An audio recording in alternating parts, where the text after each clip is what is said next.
नमस्ते। योग कर्म सुकौशलम, अर्थात योग से कर्मों में कुशलता आती है। प्रतिवर्ष 21 जून को विद्यालय में योग दिवस के अवसर पर योगी क्रियाएं की जाती हैं। इसके अतिरिक्त भी आज के भाग दौड़ भरे जीवन में योग परम आवश्यक है। हमारे शरीर के अंगों का यदि संचालन न किया जाए तो वे धीरे धीरे रुक जाते हैं और जाम हो जाते हैं। यदि हम उदाहरण लें तो जब भी हम कोई कार्य करते हैं तो हम आगे की तरफ झुकते हैं, तो जिससे हमारे कमर और कंधे के जो भाग हैं यह अच्छी तरह से संचालित नहीं हो पाते। इसके लिए हमें योगिक क्रियाएं करना आवश्यक है। यदि हम योगिक क्रियाएं नहीं करते तो शीघ्र ही हम सर्वाइकल, जो कि हमारे गर्दन कंधे के मांसपेशियों में खिंचाव के कारण हो जाता है, उससे हम पीड़ित हो जाते हैं। इसलिए अनेक बीमारियों से बचने के लिए हमें योग परम आवश्यक है। आज हम 21 जून को किए जाने वाले कुछ योग के विषय में आपको बताएंगे। सर्वप्रथम योग को करने से पहले हमें सूक्ष्म व्यायाम करना चाहिए। उसमें सर्वप्रथम हमें अपने दोनों हाथ अपने कमर पर रखकर अपनी गर्दन को चारों दिशाओं में, सर्वप्रथम दाहिने, फिर धीरे धीरे बाएं, फिर दाहिने, फिर बाएं, फिर नीचे की तरफ, ऊपर की तरफ, फिर नीचे की तरफ, फिर ऊपर की तरफ। अब हम अपने सिर को घड़ी की दिशा में चारों तरफ घुमाएंगे।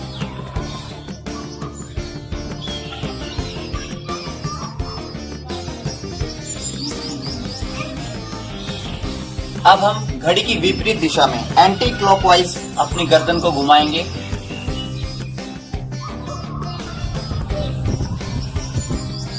ये हमने अपनी गर्दन के लिए व्यायाम किया, एक्सरसाइज की।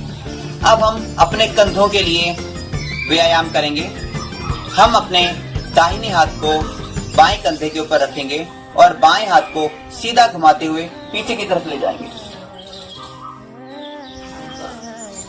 धीरे धीरे वापस आएंगे। यही प्रक्रिया हम दूसरे कंधे के साथ करेंगे और धीरे धीरे पीछे की तरफ जाएंगे।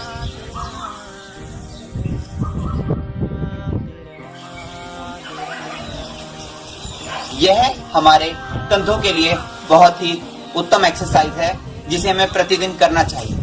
पहले हमने गर्दन के लिए किया, कंधे के लिए और कमर के लिए किया। अब हम अपने दोनों घुटनों के लिए करेंगे। इसके लिए क्या करेंगे, हम दोनों हाथ सीधे आगे ले जाएंगे और अपने घुटनों को थोड़ा सा मोड़ लेंगे। श्वास रोककर थोड़ी देर के लिए वहीं पर ही रुकेंगे। धीरे धीरे उसी मुद्रा में वापस आ जाएंगे। इसे भी कम से कम हमें 3 से 4 बार करना चाहिए। इससे हमारे शरीर का जो शरीर है वह व्यायाम करने के लिए तैयार हो जाता है। सबसे पहले हम आसन करेंगे ताड़ासन। ताड़ासन विद्यार्थियों के लिए विशेष उपयोगी है। यह हमारी एकाग्रता शक्ति को बढ़ाता है और हमारी जो लंबाई है, हाइट है, इसको इंक्रीज करने में भी सहायता करता है। तो सर्वप्रथम हम देखते हैं हमें ताड़ासन किस प्रकार से करना चाहिए। इसके लिए हम अपने दोनों हाथों को एक दूसरे के साथ बांध लेंगे, ऊपर की तरफ उठाएंगे और श्वास भरते हुए अपने पंचों के बल खड़े हो जाएंगे। थोड़ी देर इसी स्थिति में रुकने का प्रयास कीजिए। श्वास को रोके रखिए और किसी एक बिंदु पर देखते रहिए और धीरे धीरे वापस आइए। इसे भी कम से कम हमें 3 से 4 बार करना चाहिए। उसके बाद आज का हमारा अगला आसन है, जिसे हम योग दिवस के अवसर पर भी करते हैं। वह है ध्रुव आसन या वृक्षासन। इसके लिए हम क्या करेंगे, अपने दाहिने हाथ को अपने कमर पर रखेंगे, अपने बाएं हाथ से अपने बाएं पांव को उठाकर अपनी दोनों जंघाओं के मिलन स्थान पर लगाएंगे। दोनों हाथ श्वास भरते हुए ऊपर उठाएंगे और किसी भी एक स्थान पर हम अपने ध्यान को केंद्रित रखेंगे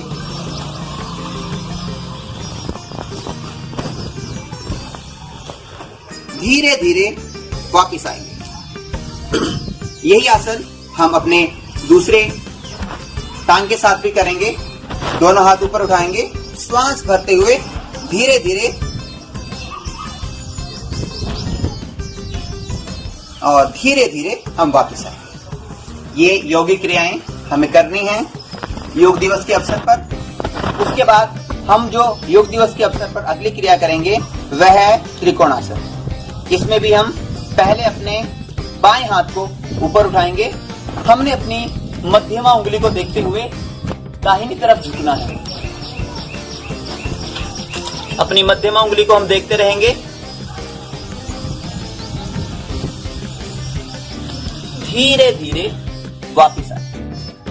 यही प्रक्रिया हम दूसरे पांव के साथ करेंगे। अब हम अपने दाहिने हाथ को ऊपर उठाएंगे।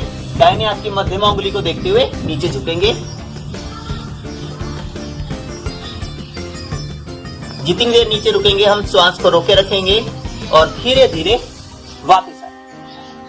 इसे कहते हैं त्रिकोणासन।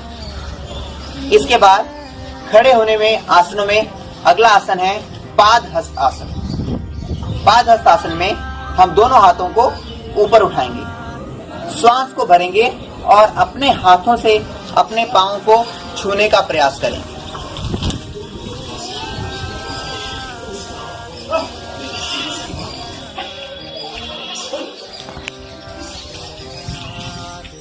श्वास रोके रखेंगे और धीरे धीरे वापस आएंगे। इसमें आप धीरे धीरे कर सकते हैं। पहले अपने हाथों को लगाने का प्रयास करें, फिर दोनों हाथों को जोड़कर हथेलियों को लगाने का प्रयास करें। इस प्रकार से आप धीरे धीरे इस आसनों का अभ्यास करते हैं। यह थे हमारे खड़े होकर करने वाले आसन। अब हम बैठकर करने वाले आसनों को करेंगे, जिसमें सर्वप्रथम हम शशांक आसन करेंगे। शशक मतलब खरगोश होता है।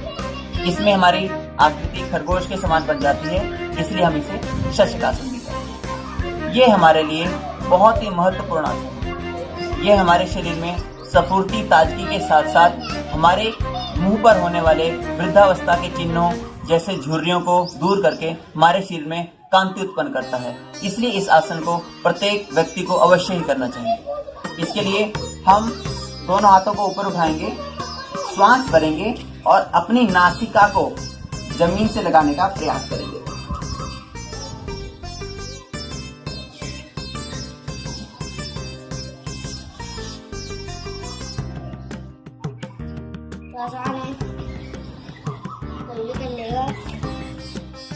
धीरे धीरे वापिस आए।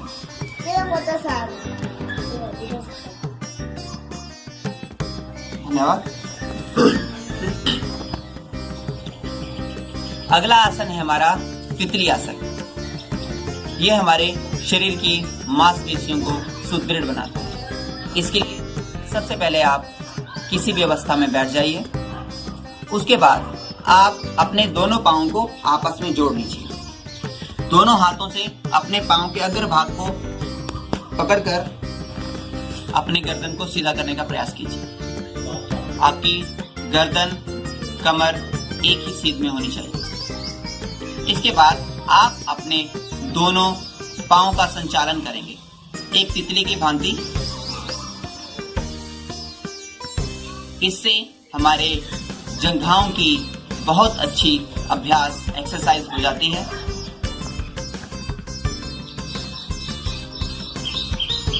इसके लिए पूर्ण स्थिति के लिए आपको दोनों पांवों को जमीन से स्पर्श करना होगा और उसके बाद श्वास को भरकर आप अपनी चिन को, अपनी ठोड़ी को धरती से लगा सकते हैं।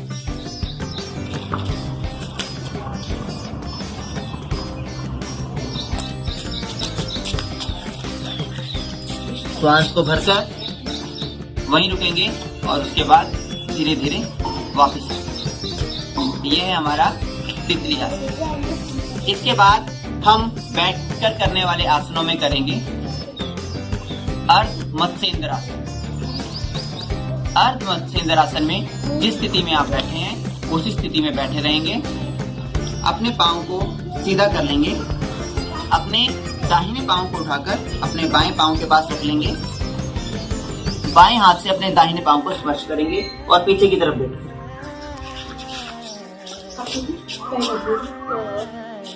धीरे धीरे वापिस आएंगे। जितनी देर आप श्वास रोक सकते हैं उतनी देर आप इस आसन में रुकिए। इसी प्रकार से इस आसन को हम दोनों दिशाओं की तरफ करेंगे। अगला आसन है ऊष्ट आसन। इस आसन में हम घुटनों के बल खड़े हो जाएंगे और अपने हाथों को पांव के ऊपर रखेंगे। अपनी गर्दन भी पीछे की तरफ झुका देंगे।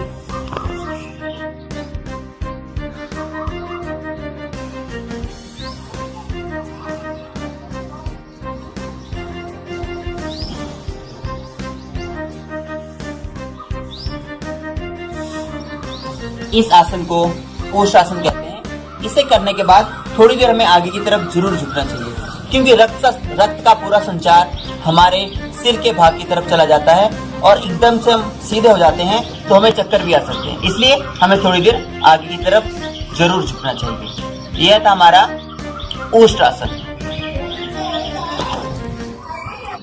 अब हम पेट के बल लेटकर करने वाले आसनों को करेंगे। इसके लिए आप अपने पेट के बल लेट जाएंगे। सर्वप्रथम हम करेंगे मकर आसन।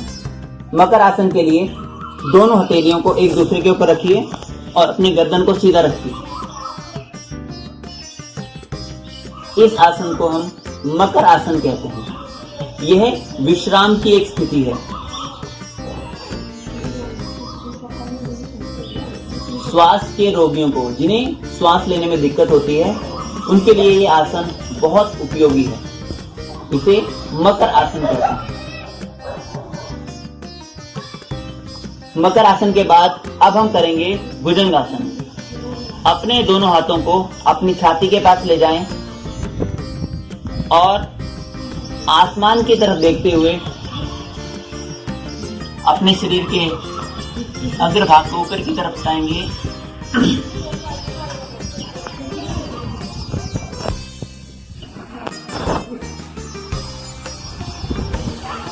धीरे धीरे वापस आ जाए। एक बार फिर से हम इसे करेंगे। श्वास भरेंगे,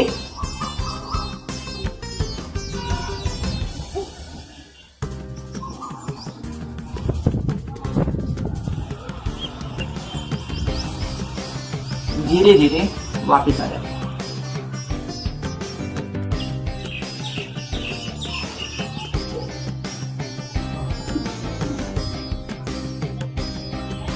अब हम करेंगे पीठ के बल लेटकर करने वाले आसन।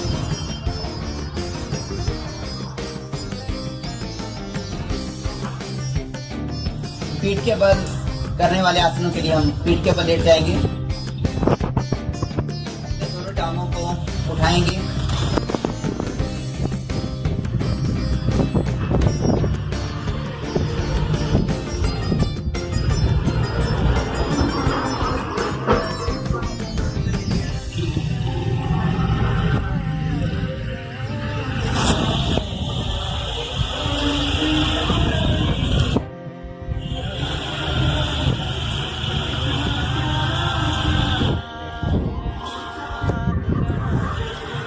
पीठ के बल लेटकर करने वाले आसनों में सर्वोत्तम आसन है सर्वांगासन।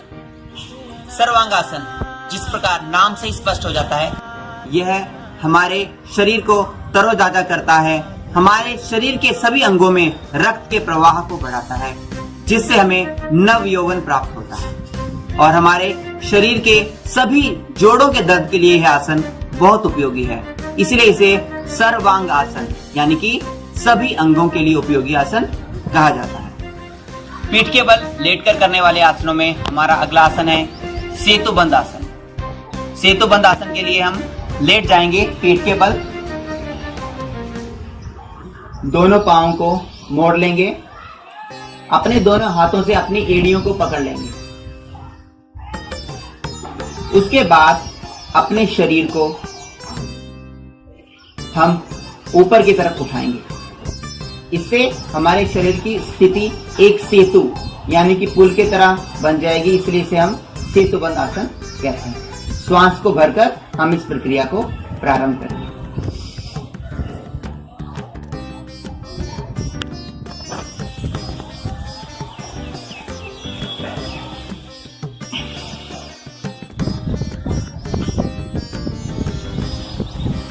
इस प्रक्रिया को भी हम कम से कम 2 बार अवश्य करें। अब एक आसन है जो हम करने जा रहे हैं, आप इसको दीवार का सहारा लेकर भी कर सकते हैं। अब हम करने जा रहे हैं शीर्षासन। शीर्ष अर्थात सर्वोच्च आसन। यह आसनों में सबसे उत्तम आसन है, किंतु जितना यह उत्तम है उतनी ही इसे करते समय सावधानियां भी आवश्यक है। इसके लिए आपका पेट बिल्कुल खाली होना चाहिए। आपने मल त्याग किया हो और कम से कम 2 घंटे पूर्व तक कुछ भी भोजन न ग्रहण किया हो। तो हम आपको बता रहे हैं विधि शीर्षासन करने की। इसके लिए आप अपने घुटनों के बल बैठ जाएंगे। अपने दोनों हाथों को आपस में गूंथ कर आप धरती पर लगाएंगे। इन दोनों के बीच आप अपने सिर को रखेंगे और धीरे धीरे अपने पांव को आगे की तरफ लाना शुरू करेंगे और धीरे से अपने दोनों पांवों को उठा लेंगे।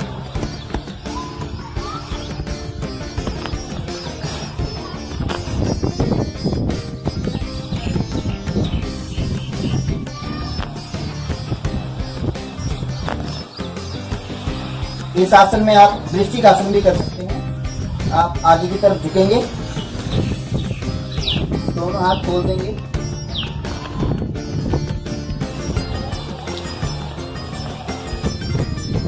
धीरे धीरे वापिस आ जाएंगे। जैसा कि मैंने आपको बताया है कि शीर्षासन यह जिन लोगों के बाल झड़ते हैं उनके लिए परम उपयोगी है, क्योंकि आयु के साथ साथ हमारे मस्तिष्क को उतना रक्त नहीं मिल पाता जितना हमें चाहिए होता है। परिणाम स्वरूप हमारे बाल झड़ने प्रारंभ हो जाते हैं। इस आसन के करने से हमारे सिर को पर्याप्त मात्रा में रक्त का संचार प्राप्त होता है, इसलिए हमारे बाल झड़ने बंद हो जाते हैं और पूरे शरीर को पर्याप्त मात्रा में रक्त मिलता है। इससे हमारे दोनों कंधे सुदृढ़ बनते हैं और हमारी गर्दन लचीली और सुदृढ़ बनती है। अगला आसन है पवन मुक्त आसन। आज की भाग दौड़ भरी जिंदगी में हम अपने लिए समय नहीं निकाल पाते, जिस कारण एक गैस की समस्या सामान्य रूप से हर परिवार में पाई जाती है, जिसके कारण बड़े भयंकर रोग हो जाते हैं। इसलिए इस गैस की समस्या का प्रारंभ में ही निदान कर लेना परम आवश्यक है। इसके लिए हम आसन करते हैं पवन मुक्त आसन। आइए उसके लिए हम सर्वप्रथम लेट जाएंगे।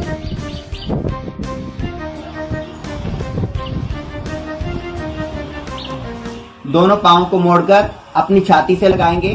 दोनों हाथों से अपने दोनों पांवों को पकड़ लेंगे। अपनी नासिका को, अपनी नाक को दोनों घुटनों के बीच में स्थापित करेंगे और थोड़ी देर के लिए श्वास रोककर वहीं रुकेंगे।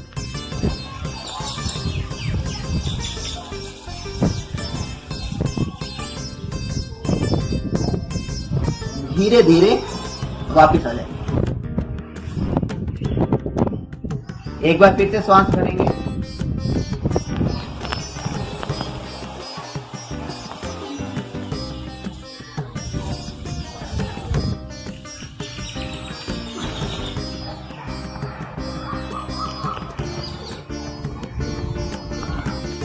अगला हम एक प्रमुख प्राणायाम अनुलोम विलोम, मन की शांति के लिए यह परम आवश्यक है। इसके लिए हम अपनी उंगली को मोड़कर अपने अंगूठे के बिल्कुल निचले भाग में लगा लेंगे।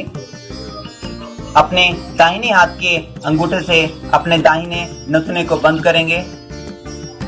बाएं से श्वास लेंगे और अपनी शेष 2 उंगलियों से उन्हें बंद कर मध्यमा उंगली को हम अपने मध्य भाग में लगाएंगे। आंखें बंद करके फिर दाहिने से श्वास को छोड़ेंगे। फिर बाएं से श्वास को ग्रहण करेंगे, दाहिने से छोड़ेंगे। एक बार दाहिने से लेंगे, एक बार बाएं से लेंगे और विपरीत नथुने से उसे छोड़ेंगे। यह अनुलोम विलोम का एक चरण होता है। कम से कम इसे 10 से 15 बार करना चाहिए। हमारे मन की स्थिति को सामान्य करने के लिए यह बहुत ही महत्वपूर्ण आसन है। इसके बाद हम करेंगे कपालभाति। कपालभाति भी एक तरह का प्राणायाम है जिसमें श्वास हम नासिका से लेते हैं, लेकिन उसका जो संचालन है हम अपने पेट के द्वारा करते हैं। इसमें हमें 1 सेकंड में एक बार श्वास छोड़ना होता है। देखिए, प्रयास करेंगे करने का इसको।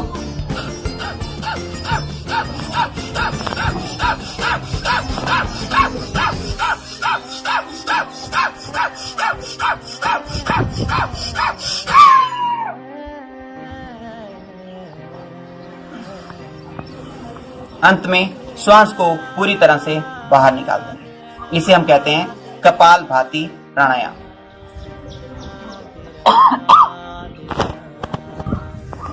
अब हम करेंगे भ्रामरी प्राणायाम। भ्रामरी प्राणायाम के लिए हम अपने दोनों अंगूठे से अपने दोनों कानों को बंद करेंगे। अपनी सबसे बड़ी उंगली को अपने भौं के ऊपर रखेंगे।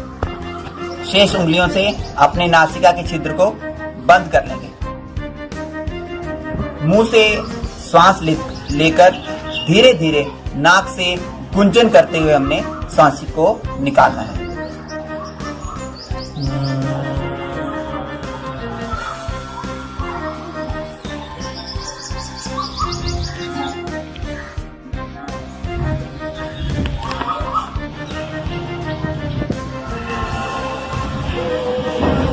मानसिक शांति के लिए यह परम उपयोगी आसन है। इसको करने के बाद मन एकदम से शांत हो जाता है। इसलिए इसे हमें प्रतिदिन कम से कम 3 से 4 बार अवश्य करना चाहिए। धन्यवाद।